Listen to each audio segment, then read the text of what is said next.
Hello, मेरा नाम है पीयूष और आज हम बात करेंगे यूटिलिटेरियनिज्म के बारे में, जो एथिक्स और मोरल फिलॉसफी की सबसे इन्फ्लुएंशियल थ्योरीज में से एक है, जिसने पिछले 200 सालों में दुनिया की लॉ मेकिंग, इकोनॉमिक और इवन एआई एथिक्स तक को शेप किया है। आज हम इस कॉन्सेप्ट को एकदम शुरू से शुरू करके step by step advance level तक जाएंगे। बेंथम से शुरू करेंगे और मिल तक जाएंगे और फिर देखेंगे कि इसकी सबसे बड़ी क्रिटिक क्या है, क्योंकि जितनी पावरफुल ये थ्योरी है उतनी ही कंट्रोवर्शियल भी। लेकिन शुरू करने से पहले मेरा आपसे एक सवाल है, क्या आपने एवेंजर्स इन्फिनिटी वॉर देखी है? उसमें एक सीन है जहाँ पे विजन कहता है कि माइंड स्टोन को डिस्ट्रॉय करना होगा ताकि ये थैनोस के हाथ ना लग जाए और पूरे यूनिवर्स की हाफ ऑफ द पॉपुलेशन को वो वाइप ना कर दे, जिस पे वंडा रिप्लाई करती है कि ऐसा करने से विजन भी डिस्ट्रॉय हो जाएगा।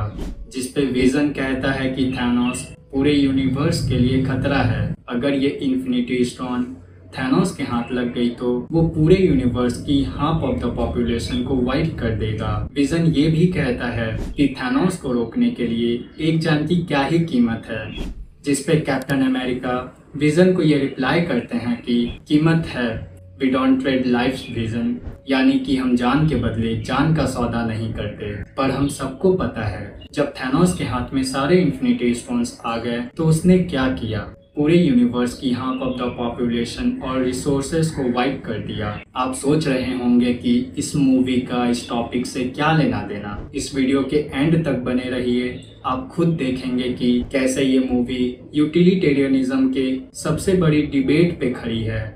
तो चलिए शुरू करते हैं आज के टॉपिक को। सबसे पहले समझते हैं कि यूटिलिटेरियनिज्म का मतलब क्या होता है। यूटिलिटेरियनिज्म एक एथिकल थ्योरी है जो कहती है कि किसी भी एक्शन को सही या गलत इस बात से तय किया जाना चाहिए कि उस एक्शन के कॉन्सिक्वेंसेस यानी नतीजे क्या हैं। अगर किसी एक्शन से ज़्यादा लोगों को खुशी, आनंद या लाभ मिलता है तो वो एक्शन मोरली सही माना जाता है, और अगर किसी एक्शन से लोगों को दुख, सफरिंग या नुकसान पहुंच रहा है तो वो मोरली गलत माना जाता है। अगर इसकी फिलॉसफी को एक लाइन में याद रखना हो तो greatest happiness for the greatest number of people. ये एक परिणामवादी थ्योरी है। एक्शन सही है या गलत ये उसकी नीयत से तय नहीं किया जाता, ये उसके रिजल्ट से डिसाइड करता है। ये बात थोड़ी रेडिकल है, पर ज़्यादातर लोग जब मोरालिटी सोचते हैं तो सोचते हैं रूल्स के थ्रू। चोरी मत करो, झूठ मत बोलो, मगर यूटिलिटेरियनिज्म में इन रूल्स को बस एक टूल्स माना जाता है। एग्जाम्पल के तौर पे, अगर एक चोर जो सिर्फ अमीरों के घर में चोरी करता है और उस धन को गरीबों में लाकर बांट देता है, तो यूटिलिटेरियनिज्म के हिसाब से अगर चोरी करने से ओवरऑल ज़्यादा लोगों का भला हो रहा है तो यूटिलिटेरियन लॉजिक में वो जस्टिफाइड है। मॉडर्न टाइम में इस थ्योरी को डेवलप करने में दो फिलोसोफर का बहुत बड़ा कंट्रीब्यूशन था। पहला जर्मी बेंथम और दूसरा जॉन स्टुअर्ट मिल। वैसे यूटिलिटेरियनिज्म के रूट्स एंशिएंट टाइम तक जाते हैं, जैसे एंशिएंट हेडनिस्ट, एपिक्यूरस और मोजे के कॉन्सिक्वेंशियलिज्म तक जाते हैं। जर्मी बेंथम, जिन्हें मॉडर्न यूटिलिटेरियनिज्म का फादर भी माना जाता है, वो 18वीं सेंचुरी के ब्रिटिश फिलोसोफर थे। उनके अकॉर्डिंग इंसान नेचुरली प्लेजर की तलाश करता है और पेन से बचना चाहता है। वो कहते हैं हर एक्शन जो हम करते हैं वो या तो प्लेजर की तरफ भागने के लिए होता है या पेन से बचने के लिए होता है। ये हेडोनिज्म प्लेजर बेस्ड एथिक्स का फाउंडेशन है। बेंथम ने इसको एक साइंटिफिक सिस्टम बनाने की कोशिश की थी। उन्होंने एक कॉन्सेप्ट बनाया जिसका नाम रखा फेलिसिफिक कैलकुलस, यानी हैप्पीनेस को लिटरली मेजर करने का एक फॉर्मूला। इस कैलकुलस में 7 फैक्टर्स थे जो बेंथम ने दिए। पहला इंटेंसिटी, यानी प्लेजर कितना स्ट्रॉन्ग है। दूसरा ड्यूरेशन, यानी प्लेजर कितनी देर तक रहेगा। तीसरा सर्टेनिटी, कितना श्योर है कि वो होगा। चौथा प्रोपिनक्विटी, यानी प्लेजर कितनी जल्दी मिलेगा। पांचवा फैकंडिटी, क्या ये आगे और प्लेजर प्रोड्यूस करेगा। छठा प्योरिटी, यानी कहीं इसके साथ पेन तो मिक्स नहीं है। सातवां एक्सटेंट, यानी कितने लोगों को अफेक्ट करेगा।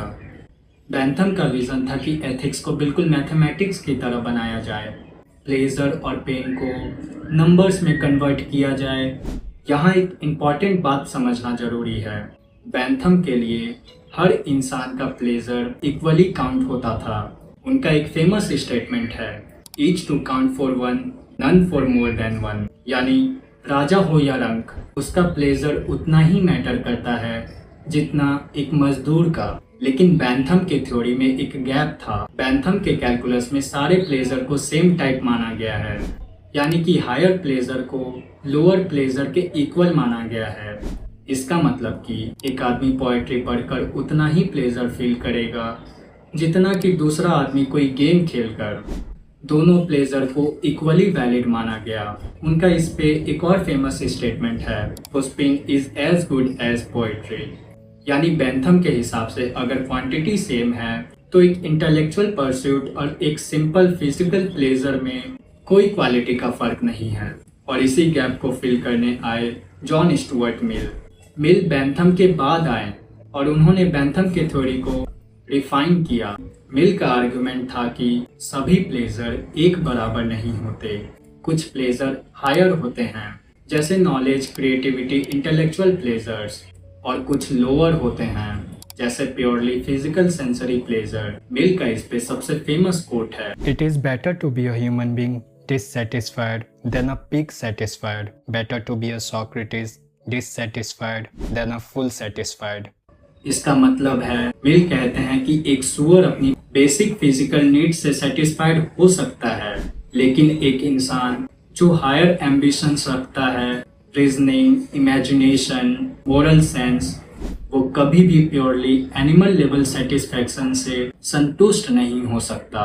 और वो डिससेटिस्फैक्शन ही मिल के हिसाब से एक हायर स्टेट है, क्योंकि वह ग्रोथ और अवेयरनेस के साइंस हैं। मिल ये भी कहते हैं कि एक सेटिस्फाइड फुल इंसान से ज़्यादा बेहतर है सॉक्रेटिस, जो डाउट करता है, क्वेश्चन करता है, और वो अपने कंफ्यूजन के साथ भी एक सेटिस्फाइड फुल इंसान से बेहतर है।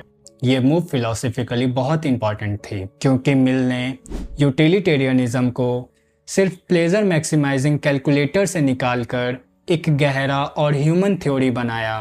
लेकिन क्रिटिक्स कहती है कि मिल ने यहीं पे अपनी कंसिस्टेंसी खो दी। वो कहते हैं कि अगर कुछ प्लेजर्स हायर है तो फिर मिल प्योर क्वांटिटी बेस्ड कैलकुलस से हट रहे हैं, ये डिसाइड करने के लिए कि कौन सा प्लेजर बेहतर है। मिल का दूसरा बड़ा कंट्रीब्यूशन है उनकी बुक ऑन लिबर्टी। उन्होंने उसमें हार्म प्रिंसिपल दिया। मिल कहते हैं कि सोसाइटी या स्टेट किसी इंडिविजुअल की फ्रीडम में तभी दखल दे सकती है जब उसका एक्शन किसी दूसरे को नुकसान पहुंचा रहा हो। अगर किसी का एक्शन सिर्फ उसे ही नुकसान पहुंचा रही हो, चाहे वह गलत ही क्यों ना लगे समाज को, उन्हें उसमें इंटरफेयर करने की कोई हक नहीं। ये इंटरेस्टिंग है क्योंकि ये इंडिविजुअल लिबर्टी की एक यूटिलिटेरियन डिफेंस है। मिल का आर्गुमेंट ये नहीं था कि लिबर्टी एक सेक्रेड राइट है। उनका आर्गुमेंट था लॉन्ग टर्म में, जहां लोग फ्रीली अपने आइडियाज को एक्सप्रेस कर सके, वहां ओवरऑल ज़्यादा हैप्पीनेस और प्रोग्रेस होगा, चाहे शॉर्ट टर्म में कुछ डिसीजंस गलत लगे।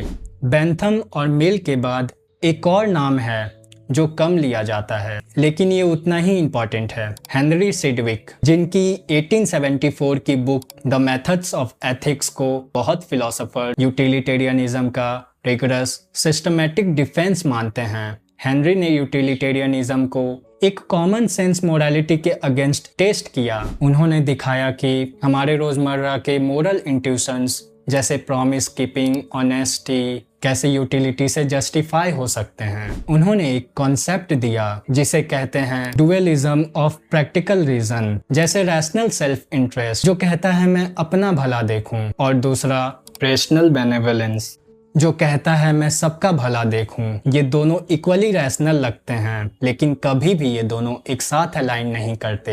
हेनरी कभी भी इस थ्योरी को फुल्ली रिजॉल्व नहीं कर पाए और उन्होंने ईमानदारी से इसे एडमिट भी किया। अब हम बात करेंगे यूटिलिटेरियनिज्म के टाइप्स पे। यूटिलिटेरियनिज्म बेसिकली दो टाइप के होते हैं। पहला एक्ट यूटिलिटेरियनिज्म जो कहता है हर इंडिविजुअल एक्शन को उसके अपने परिणाम के बेसिस पे जज करो। हर बार कैलकुलेट करो स्पेसिफिक सिचुएशन में कौन सा एक्शन ज़्यादा यूटिलिटी प्रोड्यूस करेगा।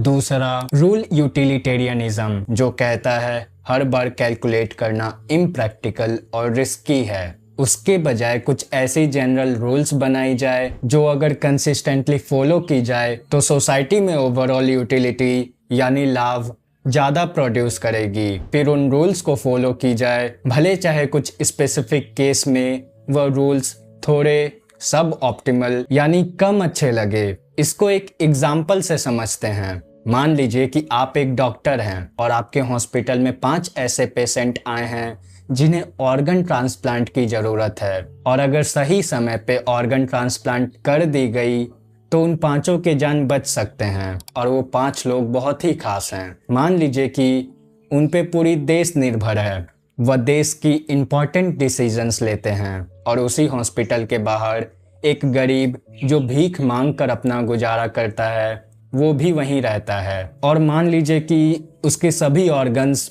बढ़िया हैं, उसके सभी ऑर्गन्स ठीक हैं। देखिए, जो मैं सिचुएशन दे रहा हूँ वो काल्पनिक है, इसमें कोई इफ वाई बट नहीं चलेगा। आपके पास कोई ऑप्शन नहीं है, कहीं भी डोनर नहीं मिल रहा है और ना ही ऑर्गन्स मिल रहे हैं। आपके सामने यही सिर्फ ऑप्शन है। एक डॉक्टर होने के नाते क्या आप एक की जान लेकर 5 की जान बचाएंगे, क्योंकि वह 5 लोग देश के लिए बहुत इंपॉर्टेंट है। एक तरफ 5 इंपॉर्टेंट पेशेंट और दूसरी तरफ एक गरीब इंसान जिसके लाइफ में कोई गोल नहीं है, उसके पीछे कोई रोने वाला नहीं है और उसने कुछ ह्यूमन काइंड के लिए कंट्रीब्यूट भी नहीं किया है। आप क्या करेंगे? क्या एक की जान लेकर 5 की जान बचाएंगे या अपने मोरल कोड नो किल पे अड़े रहेंगे? ये ज़्यादातर लोगों को हॉरिफाइंग लगता है, और यही वो जगह है जहां रूल यूटिलिटेरियनिज्म आगे आता है और कहता है कि अगर हम एक रूल बनाएं, डॉक्टर्स कभी भी पेशेंट को उनकी मर्जी के बिना नहीं मारेंगे, तो उस रूल को फॉलो करने से लॉन्ग टर्म में बहुत ज़्यादा ट्रस्ट, सेफ्टी और ओवरऑल यूटिलिटी सोसाइटी में ज़्यादा प्रोड्यूस होगी, इवन दो कि एक स्पेसिफिक केस में वो रूल सब ऑप्टिमल लगे। ये थ्योरी सिर्फ एकेडमिक में ही नहीं है, ये हर रोज़ पॉलिसी मेकिंग में यूज होती है। जब गवर्नमेंट कोई इंफ्रास्ट्रक्चर प्रोजेक्ट अप्रूव करती है, जब एक डैम बनाने के लिए लोगों को रिलोकेट किया जाता है, ग्रेटर गुड के नाम पे जब पब्लिक हेल्थ पॉलिसी बनती है जहां लिमिटेड रिसोर्सेज को एलोकेट करना होता है, इवन कि एआई एथिक्स को भी सेव करने में यूटिलिटेरियनिज्म बहुत ही इंपॉर्टेंट रोल प्ले करता है। ये सारे डिसीजंस यूटिलिटेरियन लॉजिक फॉलो करते हैं, कॉस्ट बेनिफिट एनालिसिस। यूटिलिटेरियनिज्म एक पावरफुल एलिगेंट आइडिया है। इसमें मोरालिटी को उसके रिजल्ट से जज की जाती है। इसमें हर इंसान की हैप्पीनेस को इक्वली काउंट किया जाता है। इसने हमें इक्वालिटी, लिबर्टी और प्रैक्टिकल पॉलिसी मेकिंग के बहुत ही जरूरी टूल्स दिए हैं, लेकिन इसकी सबसे बड़ी वीकनेस भी यही है। जब टोटल हैप्पीनेस के नाम पे इंडिविजुअल की डिग्निटी, उसके राइट्स या उसकी एजेंसी को सेक्रीफाइस किया जाने लगे, तब ये थ्योरी अपने आप में ही कॉन्फ्लिक्ट बन जाती है। शायद सच यही है, कोई भी एक एथिकल थ्योरी, चाहे वो यूटिलिटेरियनिज्म हो, डियोंटोलॉजी हो या वर्च्यू एथिक्स, अकेले पूरी कॉम्प्लेक्सिटी नहीं कैप्चर कर सकती। लेकिन यूटिलिटेरियनिज्म ने एक सवाल हमेशा के लिए खड़ा कर दिया है, जब हम कोई डिसीजन लेते हैं उसका असर किस किस पे पड़ता है। तो ये थी आज की हमारी बात यूटिलिटेरियनिज्म पे। मिलते हैं नेक्स्ट वीडियो में।